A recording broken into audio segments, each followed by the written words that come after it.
तो भाई जितने भी शाहिद कपूर के फैंस हैं भाई, आप लोगों के लिए मैं एक से बढ़कर एक रिपोर्ट लेके आता ही रहता हूं। तो पूरी ये वीडियो भाई शाहिद कपूर के फैंस के लिए होने वाली है। देखो यहाँ पे शाहिद कपूर के जितने भी फैंस हैं, हालांकि मुझे पता है कि आप लोग ये बोल रहे हो कि भाई शाहिद कपूर के बारे में कुछ बताओ, शाहिद कपूर की फिल्म के बारे में बताओ, ओ रोमियो का टीजर कब आएगा। भाई देखो, ओ रोमियो का टीजर भी आप लोगों को बताऊंगा इस वीडियो के अंदर, एंड कॉकटेल 2 से भी काफी बड़ी अपडेट यहाँ पे हम लोगों को मिली है। देखो वीडियो में मैं बहुत ही आज इत्मीनान से और बहुत ही आराम से बात करने वाला हूँ, तो पूरा वीडियो मजे से देखना। वीडियो को लाइक करना, चैनल को सब्सक्राइब करना, नीचे हाइप का बटन होगा उसको भी प्रेस कर देना। कोई बात नहीं भाई, वीडियो लंबी होगी लेकिन मजा भरपूर आएगा, और यहाँ पे मैं पूरे तरीके से आज शाहिद कपूर के ऊपर ही बात करने वाला हूँ। देखो शुरू करते हैं भाई साहब यहाँ पे शुरू से, कि ओ रोमियो गई क्यों अगले साल, यानी कि नेक्स्ट ईयर। मैं आना चाहता हूँ साजिद नाडियाडवाला के प्रोडक्शन हाउस में बनी इस साल में जो फिल्में थी उन पे। पहली आई सिकंदर, वो आपको पता है कैसी रही, जो सलमान भाई के साथ थी। AR मुरुगदास ने जो भी कहा, जैसा भी कहा, अभी यहाँ पे आप लोगों के सामने मैंने वीडियो में बताया भी है। उसके बाद में भाई हाउसफुल 5 आती है। हाउसफुल 5 भी उस तरीके से उस लेवल तक नहीं पहुंच पाई जिस तरीके से उसको बना के यहाँ पे पेश किया गया, ठीक है। फिर उसके बाद आती है बागी 4। बागी 4 का तो देखो एक अलग ही मंजर था, उसके लिए तो हम जितनी तारीफें की जाए कम होंगी, क्योंकि प्रोडक्शन हाउस ने उसको लेके जो लोगों के साथ में किया वो भी सही नहीं था। तो यहाँ पे देखा जाए ना, आज के टाइम पे साजिद नाडियाडवाला के जो प्रोडक्शन हाउस इस टाइम पे ये सोच रहा था कि भाई क्यों ना हम इस फिल्म को अगले साल ले जाएं। वजह ये नहीं थी कि भाई यहाँ पे हमें धुरंधर से क्लैश करना था या फिर किसी और फिल्म से क्लैश करना था, ऐसी बात नहीं थी। अगर इनको लानी होती ना तो ये ले भी आते, क्योंकि ये एक प्रोडक्शन हाउस ऐसा है कि ये डरता नहीं है क्लैश करने से। जब भाई 3 फिल्मों को लेके आके ये लोग भाई नहीं डरे, और बिल्कुल भी स्टोरी उस तरीके से नहीं थी उस लेवल की, लेकिन फिर भी रिलीज की, तो आप ये समझो कि बिल्कुल भी यहाँ पे भाई निडर प्रोडक्शन हाउस है और पैसे की कोई कमी भी है भी नहीं। अब यहाँ पे बात आती है कि देखो यहाँ पे एक जो कलेश होता है ना, इस साल साजिद नाडियाडवाला का साल था ही नहीं है। अब देखो यहाँ पे 4 फिल्मों है, यानी कि शाहिद कपूर की जो फिल्म आती है इस साल वो 4थी फिल्म हो जाती। अब ये 4थी फिल्म अच्छी है, मैं ये मानता हूँ, क्योंकि इस फिल्म के साथ में स्टोरी अच्छी होगी, डायरेक्टर अच्छा है, सारे के सारे एक्टर अच्छे हैं। तो ये फिल्म अगर पहले आ जाती तो कहीं ना कहीं ये होता कि साजिद नाडियाडवाला की जो स्टार्टिंग थी वो अच्छी हो जाती। लेकिन खैर जो होता है अच्छे के लिए होता है। तो यहाँ पे ओ रोमियो भाई नेक्स्ट ईयर चली गई, लेकिन ओ रोमियो का जब पहला टीजर आया, पहला लुक आया, पहला सॉन्ग यहाँ पे आया, तो उससे एक बात तो पता लगी कि भाई मूवी के अंदर विशाल भारद्वाज वाला क्रेजी फन होने वाला है जो वो हमेशा दिखाते हैं। भाई चाहे आप कमीने देख लो, चाहे आप हैदर देख लो, चाहे आप रंगून देख लो, और एक अब ओ रोमियो देख लो। फिल्म का नाम ही ओ रोमियो है, यानी कि रोमियो जो एक वर्ड होता है ना, वो एक तरीके से आशिक, और ये जो आशिक है ये उसमें सब कुछ कर देगा। यानी कि जो सारी कहानी होगी ना वो सिर्फ और सिर्फ इस रोमियो की होगी और इसकी लैला की होगी।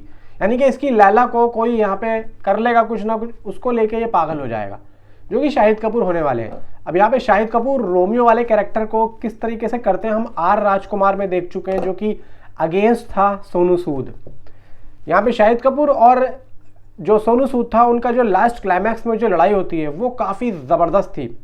जब शाहिद कपूर एक ही मुक्के में सीधा यहाँ पे सोनू सूद के दोनों कानों में से खून निकाल देते हैं, और एक ही गुस्से में यहाँ पे भाई कहानी उनकी ख़त्म हो जाती है। अब यहाँ पे इसके अंदर हमें विक्रांत मैसी, रणदीप हुड्डा का भी नाम आ रहा है, नाना पाटेकर साहब का भी नाम आ रहा है, और यहाँ पे भाई हीरोइनों की तो भरमार है भाई, दिशा पटनी है और भाई अपना तृप्ति डिमरी है, ठीक है। तो यहाँ पे तो हीरो स्टार कास्ट की तो कोई कमी ही नहीं है। अब नेक्स्ट ईयर लाने का जो इनका पूरा जो एक है ना फंडा, वो बिल्कुल सही है। 13 फरवरी को फिल्म आ रही है, ठीक है, और 13 फरवरी यहाँ पे बहुत ही बेस्ट डेट है। मैं ये समझता हूँ कि अगर ये लोग और पहले आ जाते तो यहाँ पे पीछे जो फिल्में आ रही हैं, आप देखो कि भाई यहाँ पे भाई बॉर्डर आ रही है 25 जनवरी को। अब कम से कम भाई उस फिल्म को 10-12 दिन तो चाहिए होंगे, लेकिन इन्होंने फिर भी कम से कम इसको 16 से 17 दिन दे दिए बॉर्डर 2 को, 13 फरवरी में जो ये आ रहे हैं, ठीक है। और इसी वजह से ये लोग गए कि भाई वो फिल्म चलनी ही चलनी है, क्योंकि वो फिल्म बनाई ही उस तरीके से। तो यहाँ पे चलो ये तो ठीक था, ये अच्छी बात हुई कि चलो शाहिद कपूर की जो फिल्म थी वो 13 फरवरी को ले गए ये लोग, वरना मुश्किल हो जाती। अब यहाँ पे ऐसा भी नहीं है कि भाई ये लोग अगर पहले भी आ जाते तो यहाँ पे भाई फिर एक वो है राजा साहब है, यानी कि अगर जनवरी से पहले की बात करें तो राजा साहब है यहाँ पे 9 जनवरी को, फिर उधर वो विजय थैलापति की जनाज्ञान है, इन दोनों का क्लैश है। तो कम से कम आप ये समझो कि इसमें भी 14 दिन का गैप हो रहा है, 9 से लेके 24 जनवरी 25 जनवरी को बॉर्डर 2 आ रही है। तो जब तक ये दोनों मूवियाँ भी ठंडी हो ही जाएंगी, फिर उसके बाद में बॉर्डर का चलेगा, फिर उसके बाद में लगभग 6-7 दिन 8 दिन भाई इसका रोमियो का चलेगा, फिर उसके बाद में भाई फिर रमज़ान भी आ रहे हैं, उसके बाद में फिर ईद है, ईद पे 2-3 फिल्में, एक भाई अपना टॉक्सिक है, एक आता है और धमाल वमाल है, एक और है, देखेंगे खैर उस टाइम पे क्या होगा क्या नहीं होगा, और भी फिल्में होंगी। लेकिन भाई यहाँ पे ना पूरा साल, अगला नेक्स्ट साल पूरा बिजी है बहुत तगड़े तरीके से, और हर महीने में हर मंथ में फिल्म ही फिल्म है नेक्स्ट ईयर। अब आप देखना, मैं आप लोगों को बताऊंगा एक लिस्ट, वो मैं जब आएगी मेरे पास। खैर मैं यहाँ पे बात करता हूँ कि ओ रोमियो का जो टीजर है वो कब आएगा। देखो फिल्म 13 फरवरी को रिलीज हो रही है, और यहाँ पे लगभग 3 महीने पहले टीजर की यहाँ पे भाई पेशकश हो जाती है कि साजिद नाडियाडवाला ने बागी 4 का जो टीजर था वो लगभग यहाँ पे, मैं अगर गलत नहीं हूँ तो भाई 2 महीने पहले आ चुका था, 2 महीने पहले फिल्म की रिलीज से आ चुका था, 1.5 या 2 महीने का गैप था उसमें।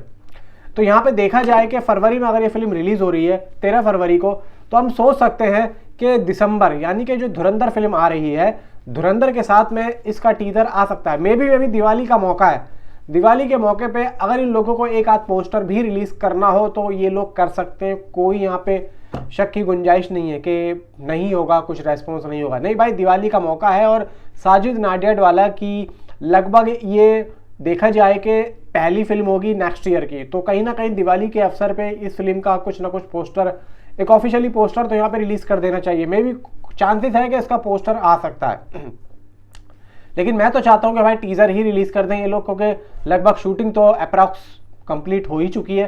कॉकटेल 2 की शूटिंग में भाई शाहिद कपूर जा ही चुके हैं। कॉकटेल 2 की शूटिंग से एक बात और निकल के आती है कि यहाँ पे मैं आप लोगों को एक चीज़ बता रहा हूँ कि जब भी मैट आपने देखी होगी, जब भी मैट में प्रीतम दा का भाई म्यूजिक था, और प्रीतम दा और शाहिद कपूर जब भी साथ में आए हैं, और प्रीतम दा सबसे अच्छी बात तो यह है कि शाहिद कपूर के ऊपर म्यूजिक बहुत अच्छा बनाते हैं, क्योंकि एक म्यूजिक डायरेक्टर के लिए ना सबसे अच्छी चीज़ होती है कि जो एक्टर है ना उसको डांस अच्छा आना चाहिए, और वो जो म्यूजिक है ना म्यूजिक को समझे। तो यहाँ पे म्यूजिक डायरेक्टर के लिए वो चीज़ करनी बहुत ज़्यादा आसान हो जाती है। तो यहाँ पे शाहिद कपूर के साथ में जो प्रीतम दा का यानी कि प्रीतम वो है ना, उनका जो कोलैबोरेशन है ना बहुत अच्छा होता है। तो आप कॉकटेल 2 में प्रीतम ही म्यूजिक दे रहे हैं, ये बात लगभग 90% तो कंफर्म हो चुकी है। बाकी मैं आप लोगों को 10% जो भी होगा 100% करके आप लोगों को बताऊंगा। लेकिन ये बात है कि भाई अगले जो प्रोजेक्ट है उसमें प्रीतम दा ही म्यूजिक देने वाले हैं, और इस तरीके की फिल्मों में प्रीतम दा बहुत ही अच्छे तरीके से यहाँ पे म्यूजिक देते हैं, बहुत ही बेहतरीन तरीके का म्यूजिक बनाते हैं, खासतौर पे इस तरीके की फिल्मों में, क्योंकि एक जो चटपटा सा म्यूजिक है ना, थोड़ा सा रंग बिरंगा जो म्यूजिक आता है वो प्रीतम दा ही दे सकते हैं। खासतौर से ये जो रंग बिरंगी फिल्में होती है, इन फिल्मों का बहुत मजा, बहुत बेहतरीन म्यूजिक बनाते हैं यार, जबरदस्त। मैं तो बहुत बड़ा फैन था पहले इनका। वो तो ये हुआ कि चलो अब दौर अलग हो गया है, कोविड के बाद में यहाँ पे काम थोड़ा सा कम मिलने लगा है, तो यहाँ पे इस वजह से ये थोड़ी सी दूर होगा, वरना आज भी इनकी फिल्मों में अच्छा खासा म्यूजिक आप लोगों को देखने और सुनने को मिल जाएगा। मैंने आप लोगों को प्रॉपर चीज़ें बता दी दोनों ही फिल्मों से रिलेटेड। ओके भाई, धमाका होने वाला है। नीचे कॉमेंट में आप अपनी राय मुझे जरूर बताएं। Thanks for watching.